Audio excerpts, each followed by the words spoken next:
ሰላም ሰላም ጤና ይስጥልን ውድ የጋት ሚዲያ ቤተሰቦች እንደያላችሁበት ሀገር የሰዓት አቆጣጠር እንደምን አላችሁ እንደምን ቆያችሁ? ኢትዮጵያ ውስጥ ናችሁ ይህን ፕሮግራም ለምትከታተሉ ውድ ቤተሰቦቼ እንደምን አመሻችሁ ማለት ፈልጋለሁኝ። እኩለ ሌሊት ነው ወደ እናንተ የሚደርሰው። ያው እንግዲህ ጠዋት ላይ ለምትከታተሉ እንደምን አደራችሁ ማለት ነው። አሁን ለምትከታተሉ ደግሞ እንደምን አመሻችሁ። ፕሮግራሙን ስትጨርሱ መልካም ሌሊት ይሁንላችሁ። ካለ የስራ መደራረብ አንጻር ባልተለመደ ሰዓት ግማሽ ሌሊት እየመጣን ነው አሁን ያለው፣ እሱን እናስተካክላለን። ሚያዝያ 1 2018 በኢትዮጵያ ዘመን አቆጣጠር አፕሪል 9 2026 የጋት ዕለታዊ የዕለተ ሐሙስ፣ በክርስትና እምነት ለምትከተሉት ደግሞ የጸሎተ ሐሙስ የዕለታዊ ፕሮግራማችን ነው። እንኳን አደረሳችሁ ብያለሁኝ። አንዳንድ ምልከታዎችን የግል ምልከታዎችንም በውሎ ከተወሰነ ሰዓት በፊት በለቀኩት የጋት ውሎ ላይ ስለ ጸሎተ ሐሙስ ከሃይማኖታዊ ፐርስፔክቲቭ ባለፈ በዚህ በአገልጋይ መሪነት ሰርቫንት ሊደርሺፕ በሚባለው በመጽሐፍ ቅዱስ ላይ ያለውን ኢምፕሊኬሽን በተለይ የማርቆስ 10:45 መሰረት ተደርጎ ትህትናን መሰረት ያደረገ አንድ ምልከታዬን አጋርቻለሁ። ኤኒዌይስ ሶስት አጫጭር መረጃዎችን ላደርሳችሁ። የመጀመሪያው የብሩንዲ ፕሬዝዳንት ኤቨረስቲ ነዲያይሽሚዬ ኢትዮጵያ ውስጥ ለይፋዊ የስራ ጉብኝት አዲስ አበባ ኢትዮጵያ ገብተዋል። ከክቡር ጠቅላይ ሚኒስትር ዶክተር አብይ አህመድ ጋር ውይይት አድርገዋል በብሔራዊ ቤተ መንግስት። አስቀድሞ በቦሌ ዓለም አቀፍ አውሮፕላን ማረፊያ ደማቅ አቀባበል ተደርጎላቸዋል። ከዛ በመቀጠል ወደ አድዋ ሙዚየም በመሄድ በአድዋ ሙዚየም የአበባ ጉንጉን አስቀምጠዋል፣ ተዘዋውረው ጎብኝተዋል። እንግዲህ በነገራችን ላይ ብሩንዲና ኢትዮጵያ በጀርመን በነበረው በበርሊን ኮንፈረንስ ሌት ካመሮች በቅኝ ግዛት ዘግይተው የመጡት በዋነኝነት ጀርመን እና ጣሊያን ሲቀራመቱ በርሊን ኮንፈረንስ ላይ አፍሪካን እንደ ቅርጫ ሲቀራመቱ ኢትዮጵያ ለጣሊያን ደረሰች፣ ብሩንዲ ደግሞ ለጀርመን ደረሰች። ዘንድ ጀርመን ወረራ ፈጸመ። ከ1890 ኢትዮጵያ ያው የምታውቁት ነው። በ1888 እንደ ፈረንጆች ነው፣ በ96 በፈረንጆች አቆጣጠር፣ በኢትዮጵያ ደግሞ በ88 ሰው ብሩንዲ ከ1890 እስከ 1916 ጀርመን ቅኝ ግዛት የገዛት። ከዛ ደግሞ ጀርመን በአንደኛው የዓለም ጦርነት ተሸንፎ በነበረው ሽግግር ደግሞ ቤልጅየም ተረክቦ ከ1916 እስከ መጨረሻ ነጻ እስክትወጣ እስከ 1962 ድረስ በቀይ ግዛት ውስጥ ያለፈች የቅኝ ግዛትን አስከፊ ገጽታ የሚያውቁት ነው። ኢትዮጵያ የአፍሪካ ህብረት መቀመጫ፣ የአድዋ ድል መታሰቢያ። እርሳቸው ደግሞ ፕሬዚደንት ኤቨረስቲ ነዲያይሽሚዬ የወቅቱ ከፌብሩዋሪ ጀምሮ የመጨረሻ በባለፈው የአፍሪካ መሪዎች ጉባኤ በተካሄደበት የወቅቱ የአፍሪካ ህብረት ሊቀመንበር ናቸው። ሰው የአድዋ ሙዚየምን ተዘዋውረው ጎብኝተው በክብርት የአዲስ አበባ ከተማ ከንቲባ ክብርት ወይዘሮ አዳነች አቤቤ መሪነት ተዘዋውረው ጎብኝተው የአበባ ጉንጉን አስቀምጠዋል ማለት ነው። በመቀጠል በብሔራዊ ቤተ መንግስት እንዲሁ ደማቅ አቀባበል ተደርጎላቸዋል። የሪፐብሊኩ ዘብ ደማቅ አቀባበል አድርጎላቸው ውይይት አድርገዋል። ከዛ ባለፈ ብሩንዲ በነገራችን ላይ የናይል ቤዚን ተፋሰስ አባል ሀገር ነች። ምንም እንኳ ከውሃው ድርሻ ኮንትሪቢዩት የምታደርገው ከ1% በታች ቢሆንም የናይል ቤዚን የአባይ ቤዚን የአባይ የኛው ነው ብሉ ናይል። ኢትዮጵያ እንግዲህ በነገራችን ላይ ለሁለቱም ነው ኮንትሪቢዩት። ብሉ ናይል አለ ዋናው የአባይ ትሪቢዩት፣ ሁለተኛው ደግሞ የዋይት ናይል ለሚባለው ኮንትሪቢዩት የምታደርገው ኢትዮጵያ ነች ትልቁን ድርሻ በባህሯ ኮቦ በኩል። ዙሮ ሌላው ኬንያ አለ፣ የዚህ ራሱ እኮ ኤርትራም እኮ በታዛቢነቱ ነው የናይል ቤዚን አባል ሀገር እኮ ነው። ኢትስ ኮንትሪቢዩሽን ዜሮ ቢሆን ድሮ ድሮ የናይል ቤዚን ተፋሰስ ሀገር ነው። የናይል ቤዚን ኢኒሼቲቭ እንዲቋቋም የሚፈልግ ነው። በውይይታቸው በጋራ ብሩንዲና ኢትዮጵያ ያላቸውን የቀደመ ታሪካዊ ግንኙነት የበለጠ ማሳደግ በሚቻልበት አንድ ሻለቃ ጦር ወደ 800 ገደማ የሚሆን ኢትዮጵያውያን በጀግንነት የእርስ በርስ ጦርነት አጋጥሟቸው ነበረ። እንደምታውቁት ከራሳቸው በተፋላሚ ወገን ነበሩ ፕሬዚዳንት ኤቨረስቲ ንዳይሽሜ። በዚህም የአፍሪካ ሚሽን ኢን ብሩንዲ የሚባለው አሚብ አፍሪካ ሚሽን ኢን ብሩንዲ ከ2003 እስከ 2003 መጨረሻ አካባቢ በፈረንጆች ነው ማወራችሁ እስከ 2006 ማለጫ 2007 መግቢያ ድረስ አንድ ባታሊዮን አንድ ሻለቃ ያው አንድ ሻለቃ ከዚህ በፊት 400 ነው የሚይዝ ብያቸዋለሁ። የኢትዮጵያ ግን በአሚብ የተሳተፈው አንድ ባታሊዮን ተብሎ 800 ገደማ ያለው በጀግንነት የኢትዮጵያና የብሩንዲ ግንኙነት በደም የተጋመደ ሆኖ ዋጋ ከፍለው በጀግንነት ተዋግተው ጠብቀው ሰላም አረጋግጠው ካላቸው የዕለት ሬሽን እየቀነሱ በዛ በሲቪል ጦርነት ተጎሳቅሎ የነበረውን የብሩንዲ ዜጋ እየደገፉ ንጹህ ውሃ እየቆፈሩ እያወጡ ሰላማቸውን የጠበቁ በተለይ በዛ የሲቪል ዋርም ተከትሎ የትጥቅ መፍታቱን ዲሚሊታራይዝ የማድረግ ወደ ማሰልጠኛ ካምፖች ወደሚገባበት የዲሞቢላይዜሽን ሴንተር ማስገባት የዜጎችን ሰላም ደህንነቱ ወጥቶ መግባትን በማረጋገጥ በከፍተኛ የላቀ አፈጻጸም ተብሎ በምሳሌነት የተነሳው የኢትዮጵያ መከላከያ ሰራዊት የላቀ ሚና ነበረው። ሰው ዛሬም በስምምነቱ አጠቃላይ በተፈረመው ስምምነት የኢትዮጵያ መከላከያ እና የብሩንዲ መከላከያ በጋራ በሚሰሩበት ሁኔታ አብረው ሰርተዋል። በአሚሶም አስቀድሞ በአውሶም ቀጥሎ በአሚሶም አፍሪካ ሚሽን ኢን ሶማሊያ አሁንም ዛሬም ድረስ ደግሞ በአሚሶም አፍሪካ ሚሽን ኢን ሶማሊያ ከዛ በኋላ አውሶም አፍሪካ ዩኒየን ሰፖርት ኤንድ ስታቢላይዜሽን ሚሽን ኢን ሶማሊያ ዛሬ ድረስ የብሩንዲ ጦር ከኢትዮጵያ አቻው ጋራ ሶማሊያ ውስጥ አልሸባብን በመፋለም ዋጋ በመክፈል ጭምር በጋራ የሰራበት ነው። ነገር ግን የተሰጣቸው ኮታ አነስ በማለቱ ከሶማሊያ መንግስት ጋር ቅራኔ ገብተው እስካሁን አላስወጡም። ግን ደስተኛ አይደሉም። ማስወጣታቸው አይቀርም። የግብፅ ሰራዊት ሪፕሌስ የሚደረገው በዛ ነው። ግን ግብፅ ያው እመጣለሁኝ ካለ በኋላ እስካሁን የሪኮነሰንስ እና የተወሰነ የሲቪል ድጋፍ የሚሰጡ ሞቃዲሾ ላይ ስቴሽን እንዲሆነ እንጂ አላመጣም። ብሩንዲ ዋጋ እየከፈለ ነው። ኤንዌይስ የብሩንዲ ሰራዊት ኢትዮጵያና ብሩንዲ በጋራ ወታደራዊ ስልጠናዎችን፣ ትብብሮችን፣ ስምምነቶችን የጦር መሳሪያ ግዥን ጨምሮ በሰላም ማስከበር በሚሰሩበት ሁኔታ የመከላከያ ስምምነት ተፈራርመዋል። በጤና፣ በትምህርት፣ ባህልን ጨምሮ በውሃና ኢነርጂ የናይል በጋራ ለመስራት በግብርና፣ በንግድ፣ በዲጂታል መታወቂያ ኢትዮጵያ የቴክኖሎጂ ሽግግር ውስጥ ገባች ማለት ነው። የዲጂታል መታወቂያ የመውሰብን ጨምሮ የቴክኖሎጂ ሽግግርን የመውሰብን ጨምሮ እንዲሁም በቱሪዝም እዚህ ቱሪዝም ላይ ሲሄድ የኢትዮጵያ አየር መንገድን ይጨምራል ማለት ነው። በዚህ በትራንስፖርት በአቪዬሽን በጋራ መስራት በሚቻልበት ደረጃ ስምምነት ተፈርሟል።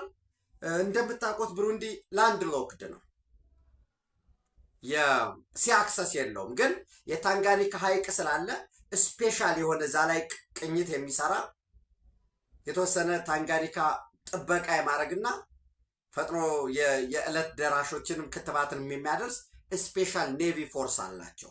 ያው የግራውንድ ፎርስ የምድር ኃይል አለው፣ አየር ኃይል አለው፣ የኔቪ ፎርስ አለው። ከነዚህ ጋርም በተለይ ከኤርፎርሱ የኢትዮጵያ አየር ኃይል ከነሱ ጋር በጋራ በሚሰራበት ሁኔታ ስምምነቱ የሚያካትት የኔቪ ፎርስም ያለውን ልምድ የሚለዋወጡበት ስምምነት ተፈራርመዋል።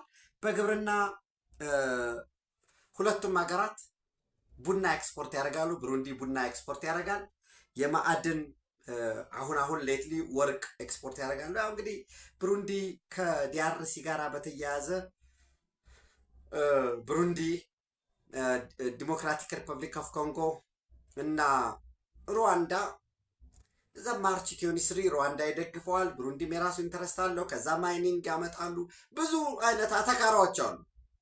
ዞሮ ማይኒንጋቸው ከፍ ያለ ነው። ከራሱ ኤክስትራክት የሚደረግ ወይስ እሱ በሌላ ጊዜ ንባባችንን አጠናክረን በደንብ እናየዋለን። ያንዳንዱ ከየት ነው የሚመጣ የሚለው ሌላ ጉዳይ ስለሆነ ያው የምናነበው ነገር ማለት ነው።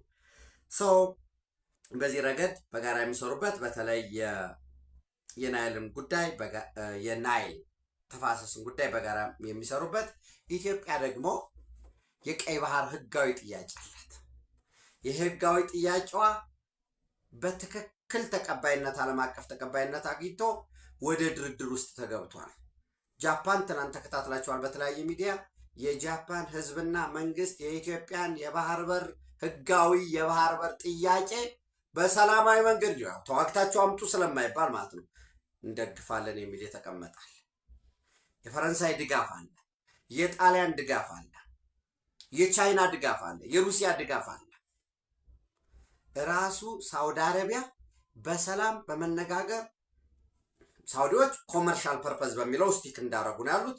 ዞሮ ግን ተነጋገሩ በሰላም ይፈታ በሚል አስቀድሜ ወደ እናንተ አድርሻለሁኝ። በዛሬው ዕለት በራሱ እንኳን የሳውዲ አረቢያ በኤርትራ የሳውዲ አረቢያ አምባሳደር መሻል ሐምዳን አልሮጊ ከኤርትራ የውጭ ጉዳይ ሚኒስትር ኦስማን ሳሌህ ጋር ንግግር እንዳደረጉ የንግግራቸውንም ይዘት የክረምት ማዳበሪያ ድጋፍ በሚገኝበት የመካከለኛው ምስራቅ ጦርነት በወሳኝነት ደግሞ የኢትዮጵያና የኤርትራ የቀይ ባህር ጥያቄ ጉዳይ ላይ ነው የሚል አስተማማኝ የሆነ የዲፕሎማቲክ ምንጮችን ጠቅሼ ወደ እናንተ አድርሻለሁ። ይሄ ድጋፍ ባለበት ከወቅታዊ ሁኔታም የአፍሪካ ህብረት ፕሬዚደንት በመሆናቸው ቸርማን ስለሆኑ ቸርፐርሰን ኦፍ ኤዩ ከፌብሩዋሪ 26 ጀምሮ በጋራ ደግሞ የዚህ የላንድ ሎክድ የመሆን ጉዳቱን ደግሞ ስለሚያውቁት በዚህ በጋራ አብሮ የሚሰራበት ደረጃ የኢትዮጵያና የብሩንዲን ወንድማማችነትም ለማሳደግ አስተዋጽኦ አለው ማለት ነው። ይህን ካልኳችሁ ሌላው ስለ ህወሓት በደንብ እያወራን የመጣ ነው። የጋት ሚዲያ ቤተሰቦች እኔ በጣም አሁን ህወሓትን በደንብ እናውቀዋለን። ህወሓት መፈንቅለ መንግስት እያደረገ ነው ብያቸዋል። የቆየ ነው መፈንቅለ መንግስት ፍላጎታቸው።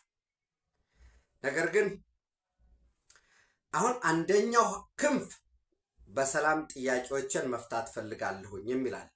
አሁን ስለ ህወሓት ስናወራ የትግራይ ህዝብ ጥያቄዎችን እንዳንረሳ፣ ስለ ጽንፈኛው ፋኖ ስናነሳ የአማራ ህዝብ ህጋዊ ጥያቄዎችን መፈታት ያለባቸውን እንዳንረሳ፣ የጽንፈኛው ሸኔን ይዘን የኦሮሞ ህዝብ ያለውን ጥያቄ እንዳንረሳ። ሌላውም ተመሳሳይ ነው።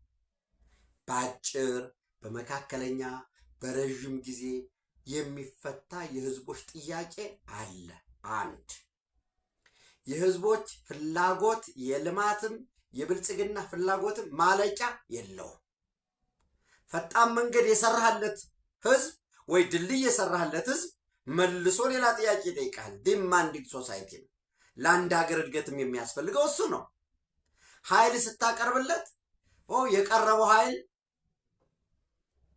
ኃይሉ ጥሩ ነው፣ ሌላ ደግሞ ልማት አምጣልኝ ማንፋክቸሪንግ ይልሃል። ኦኬ ማንፋክቸሪንግ ጥያቄ መልሻለሁ ብትል በጣም ጥሩ፣ የኤርፖርት ግንባታ ያስፈልገኛል ይልሃል። እሱን ብትመልስ ፈጣን ባቡር፣ ቴክኖሎጂ እስካለ የሰው ልጅ የማያልቅ ፍላጎት እስካለ ድረስ የህዝብ እርካታ አይኖርም። የህዝብ እርካታ ለመኖር ደግሞ የአንድ ሀገር እድገት ወሳኝ ነው። የትግራይ ህዝብ ጥያቄዎች አሉ።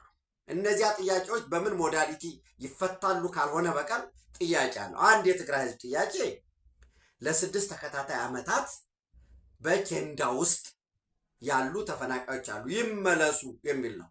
መመለስ አለባቸው። አሁን አስሮ እግር ተወርች አስሮ የያዛቸው ህወሓት ነው። በፖለቲካዊ ትግልም በየትኛውም መንገድ ህወሓት ተሸንፎ መመለስ አለባቸው። አንድ እሱ ነው። ሁለተኛ የትግራይ ህዝብ የወልቃይት ጠገዴ ሰቲት ሁመራ ወይንም በህገ መንግስቱ የተቀመጠው የትግራይ ክልል አስተዳደር የሚባለው ህገ መንግስቱ እስካለ ድረስ ይመለስ የሚል ጥያቄ አለ። በሌላ በኩልም ደግሞ ያለ ጥያቄ አለ። የለም በፍጹም ይሄማ ከሆነ ሌላ ነገር ነው የሚል ደግሞ አለ። ያን በምን አግባብ ነው የሚለው ካልሆነ በቀር ሁለተኛው የክልሉ የወሰን እኔ ግዛት አንድነትና ሉዓላዊነት የሚለውን የህወሓትን እንቶ ዞሮ ያ ጥያቄ አለ። ሁለተኛ በሶስተኛ ደረጃ የሚነሳ ጥያቄ የፌዴራል ድጎማ የካሽ ገንዘብ ምንድነው የጥሬ ገንዘብ ጉዳይ ከዚህ የንግድ የሸቀጦች ዝውውር ወዘተረፈ የሚነሳ ከባንክ ጋር ነጋዴው የሚያነሳው እዛ ያለው ባንክ ንብረታችንን እንዳይሸጥ ብድር በደንብ ይቀላጠፍ ይፈቀድልን ወዘተረፈ የሚል ከግለሰቦች ጥያቄ ከዛ የግለሰቦች ጥያቄ ደግሞ በየተሰማሩበት ዘርፍ እና የንግድ ማህበረሰቡ የጤና ማህበረሰቡ የምሁራን የፖለቲካ ፓርቲዎች ወዘተረፈ እያለ ጥያቄዎች አሉ። እነዛ ጥያቄዎች ግን በምን አግባብ ነው የሚፈቱት?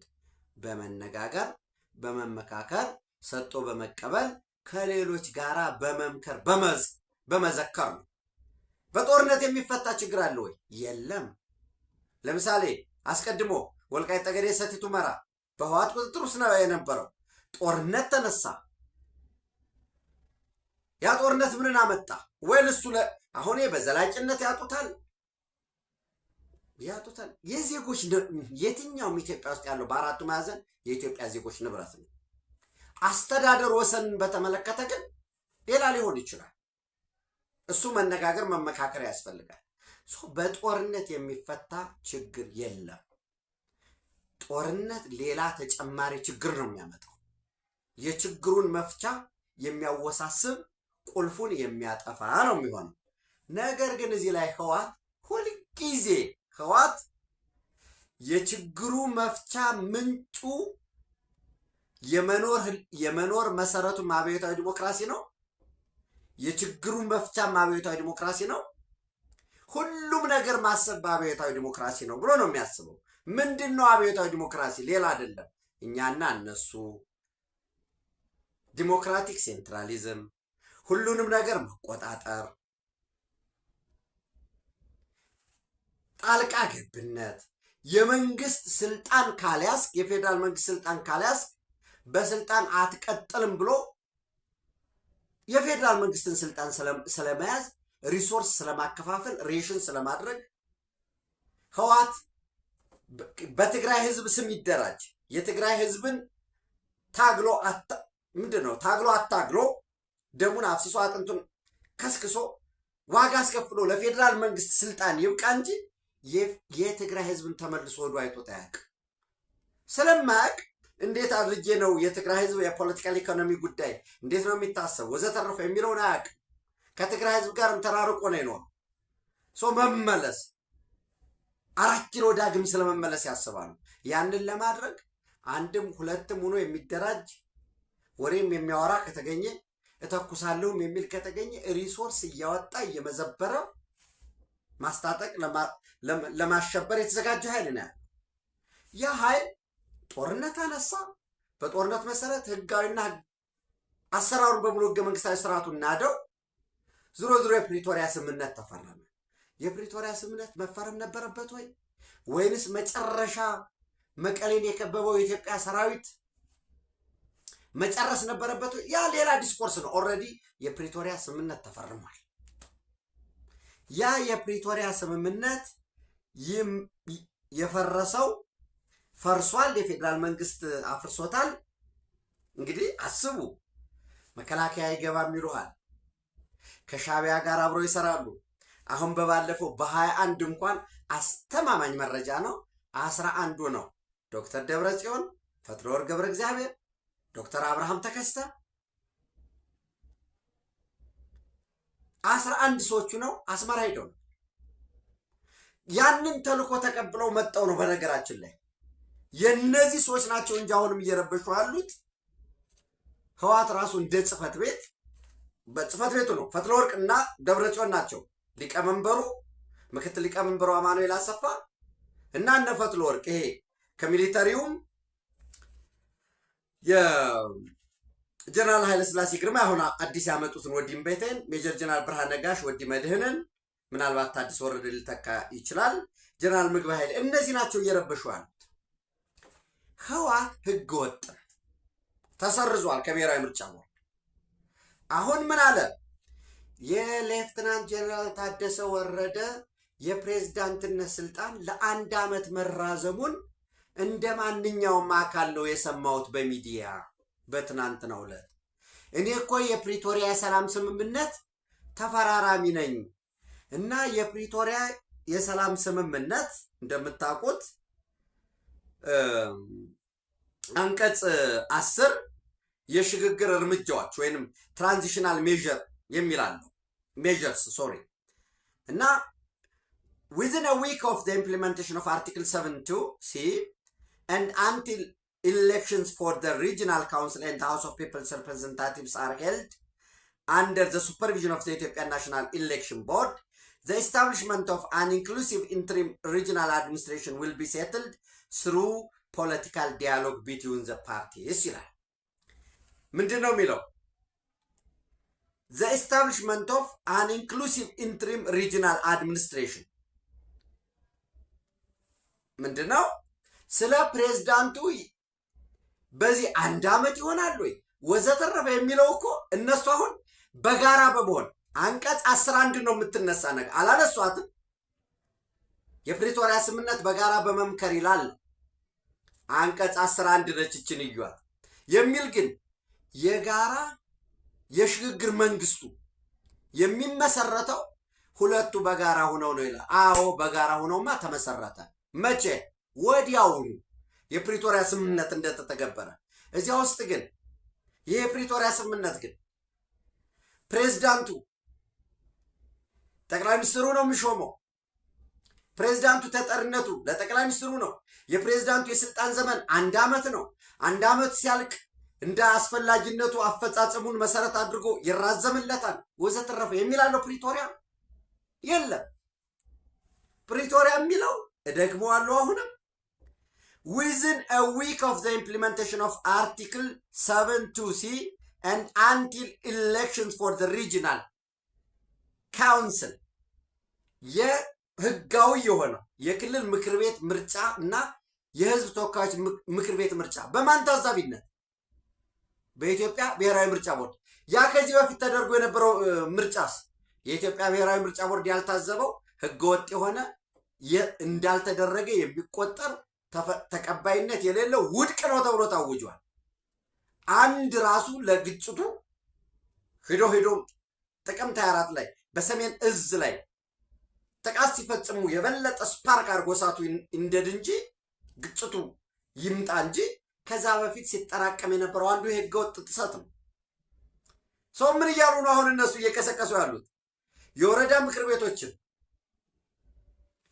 የከተማ ምክር ቤቶችን እኮ ይዘው እና ራስ ስታጠፋ ያጠፋ ካልመሰለ ሌላውን ለመውቀስ ግን ፍጹም ያው መሰረት የሌለው አንቀጽ እየጠቀስከ የፕሪቶሪያ ስምምነት ስትል ምንድነው ህወሓት የሚፈልገው? ማደናበር ነው፣ ፕሮፓጋንዳ ነው። ዝም ብለህ አጮኸው ነው። ዝርዝር ውስጥ አይገቡ። ምን አሉ? የፕሪቶሪያ ስምምነት ተጥሷል፣ በምክክር ነው የሚለው። አዎ በምክክር የሽግግር ጊዜ መንግስት ተመስርቷል። ለዚያውም በዚያ ምክክር ራሱ ብልጽግናም ሰዎች ሊኖሩት ይገባ ነበር።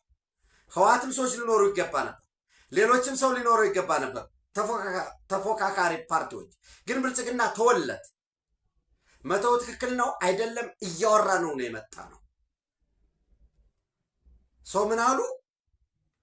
በዚህ መሰረት መሆን ነበረበት። ከዛስ ለምሳሌ ጠቅላይ ሚኒስትሩ የህወሓት ሰዎችን ኑና እንመካከር ብለው ደብዳቤ ቢጽፉ ወይ ቢጠይቋቸው ኖሮ ምንድን ነበር የሚሉ? ወደ እናንተ ከጠቅላይ ሚኒስትሩ ጋራ ወይ ከሚመለከተው ጋራ ይህንን ለማራዘም በተመለከተ ህጋዊ እውቅናችን መልሱልን ነበር የሚል ህወሓት። ግልጽ ነው። ህጋዊ እውቅናችን በተሰረዘበት ሁኔታ በምን አግባብ ነው መጠን የምንነጋገረው? እኛ እኮ የፕሪቶሪያ የሰላም ስምምነት ተፈራራሚዎች ነን። ስለዚህ አሁን ምኑ ነው ያናደዳቸው? የፕሪቶሪያ የሰላም ስምምነት ተፈራራሚዎች መካከል አይታቸዋል።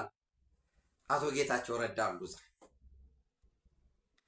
በመንግስትን ወክለው ነው፣ ግን የአቶ ጌታቸው ረዳ መገኘት የሚሰጠው ኢምፕሊኬሽን አለ።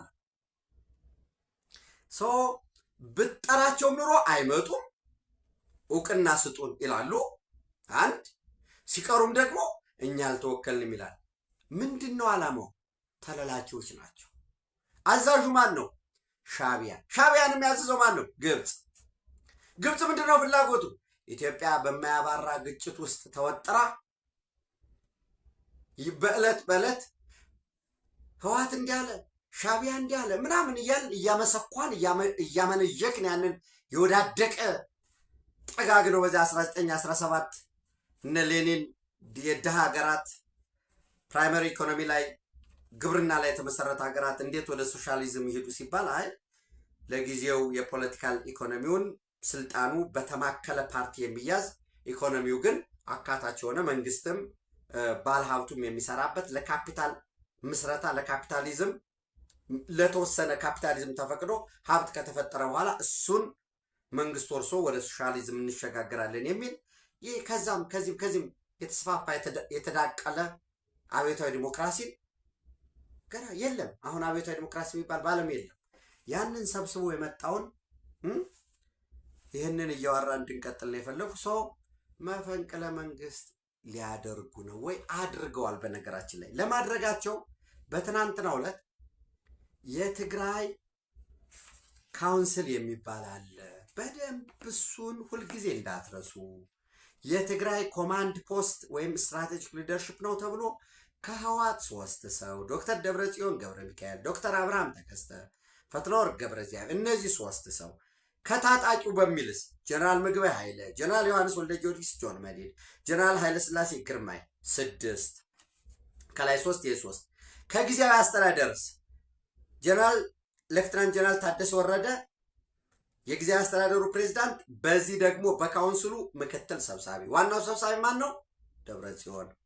አቶ አማኑኤል አሰፋ በጊዜያዊ አስተዳደር ነው የተወከለው፣ የህወሓት ግን ምክትል ሊቀመንበር ነው። ጀነራል ፍስሐ ኪዳኑ የትግራይ ጸጥታ ቢሮ ነው። ትናንት ባደረጉት ውሳኔ ምን ወሰኑ ብያቸዋለሁ። ትናንት አንድ ተመልሳችሁ ማየት ነው። ጋት ሚዲያ መረጃ ወደ እናንተ ስታመጣ ከጥልቅ ትንታኔ ባሻገር ታማኝ የመረጃ ምንጮቿን አክብራ ደግሞ አረጋግጠን ነው የምናመጣው። ትናንት ምንድን ነው የተወያዩ? አንድ የሌተናል ጀነራል ታደሰ ወረደን ሹመት በተመለከተ ብያቸዋለሁ። ወደኋላ ተመልሶ ማየት። 2 ስልጣን ሹምሽርን በተመለከተ ምን ብያቸዋለሁ?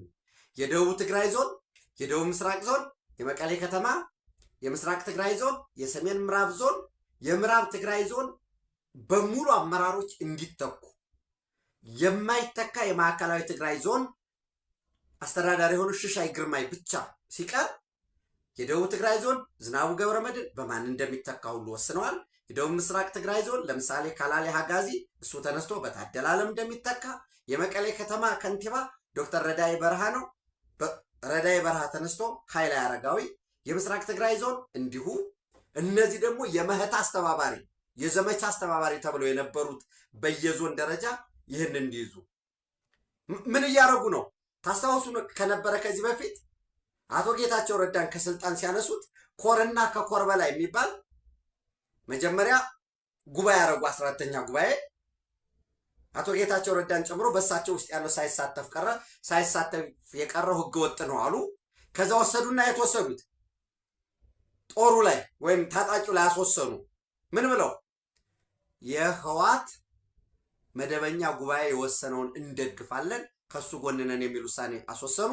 ከዛስ ማህተም መንጠቅ ማባረር ጀመሩ። መጨረሻ ላይ አቶ ጌታቸው ረዳን አንሳፎ አስቀሩ። የሆነው የምታውቁት ነው። ማን ይሆንልን አሉ። በነገራችን ላይ ራሴ ልሁን ነበር ያለው ዶክተር ደብረጽዮን። አስተማማኝ የሆነ 100% የስሜን ያህል እርግጠኛ ሆኜ ነው ነገራቸው። እኔ ልሁን አለ ደብረጽዮን። አንተ አትሆንም ተባለ። ክቡር ጠቅላይ ሚኒስትሩ አንተ አትሆንም አሉት። ከዛ መጨረሻ ላይ በቃ ሌፍትናንት ጀነራል ታደሰ ወረደ ይሆናል። አሁን የሆነው ምንድን ነው? በባለፈው እሺ ዘንድሮ እምቢ። አሁን እኮ ሌፍትናንት ጀነራል ታደሰ አይሆንም አልተራዘመለትም ቢባል ኖሮ ለምን ነበር የሚሉት? ሲራዘምም ለምን? ከጀርባ ተጎታች ጥያቄ አለው። አብዮታዊ ዲሞክራሲ የማያልቅ ምን የሚል አስቀድሜ ብያቸዋለሁ። ህጋዊ እውቅና ይሰጣል። ከዛስ ህጋዊ እውቅና ደግሞ ሰጠው። ይህንም የማከብረው ግዛቱ እንደዚህ ሲሆን ነው የሚመነዘር ጥያቄ አለው። ስተባውን ነው እና ይሄ ነው ብያችሁ ነበር። ሌላው በአጠቃላይ የወረዳና የከተማ ምክር ቤቶች እንደቀጠሉ ናቸው፣ እያስወሰነ ነው እና በዛ ስብሰባ ላይ ምንድን ነው ያደርጉ? ከዚህ በፊት ታደሰ ወረደ ላይገኝ ይችላል እንጂ ሶስቱ ጊዜያዊ አስተዳደሩ ህዋት እና ታጣቂው ይገኝ ነበር። ትናንት በነበረውስ ጊዜያዊ አስተዳደሩን አስወጡት። ምን ማለት ነው?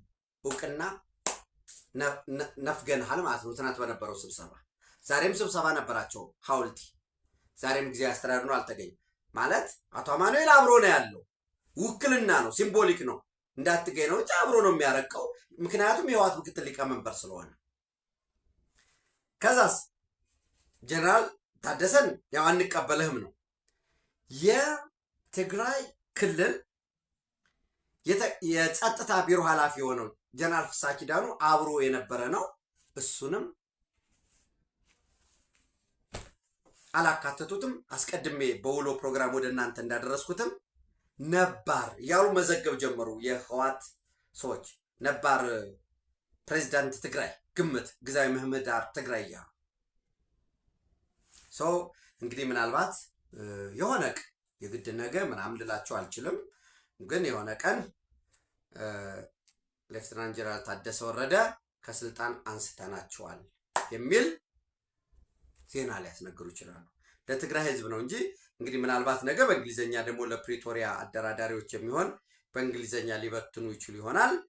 ምንድን ነው ያሉት? እኛ የሰማነው እንደ ማንኛውም በሚዲያ ነው የተከታተልነው፣ በመገናኛ ብዙሃን ሲነገር ይሁን እንጂ እኛ መሳተፍ ነበረብን፣ እንዳልተሳተፍን ህዝቡና የፕሪቶሪያ የሰላም ስምምነት አደራዳሪዎች ይወቁልን ብለዋል። ያው መፈንቅለ መንግስት ኦፊሻሊ አድርገዋል። አሁን ጀነራል ታደሰ ወረደ በዘገምተኝነት ዝም ብሎ ቁጭ ካለ የሆነ ቀን ታስረሃል፣ በቁም እስረኛ ነህ ይሉታል። ስልጣን አግኝተዋል። ህወሓት ህገወጥ ፓርቲ ነው። እነዚህ ሰዎች ይህንን የሚወስኑት ዛሬ ቁጭ ብለው